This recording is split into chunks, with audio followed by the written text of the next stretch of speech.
This is the VOA Special English Education Report.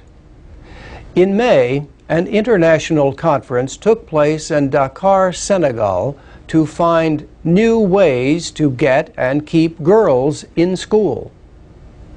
The United Nations Children's Fund says nearly 72 million children were not in school in 2007. More than half are girls, and more than 2/3 are in sub-Saharan Africa, South Asia, and West Asia.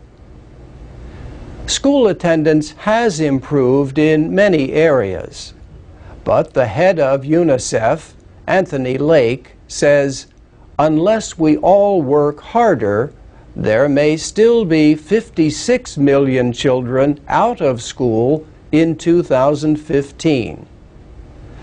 He says progress and economic development depend on educating girls as well as boys. Educated girls are also at lower risk of violence, abuse, and diseases like HIV/AIDS. The UN Girls Education Initiative organized the meeting of 200 scholars, aid workers, and government officials from 22 countries. The initiative was launched in Dakar 10 years ago. The aim is to bring primary school education to all girls and boys worldwide by 2015. In Senegal, the number of public schools has doubled in the last 10 years. But UNICEF's Anthony Lake said schools still lack gender equality. He said girls in one Dakar school told him about a lack of bathrooms and textbooks for them and bullying from boys.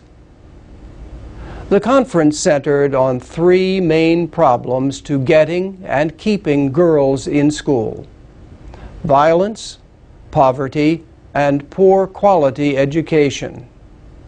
Anne-Therese Ndongjata is Education Director for UNESCO in Africa.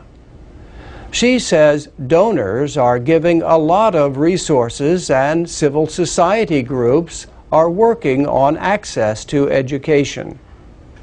The UNESCO official says schools need to modernize and improve what they teach and how they teach it.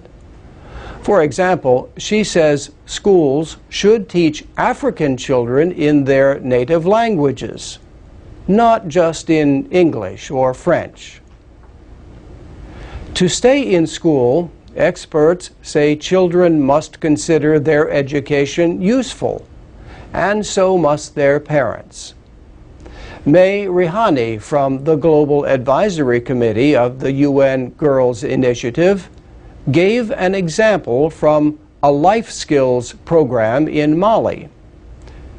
One lesson is about diarrhea.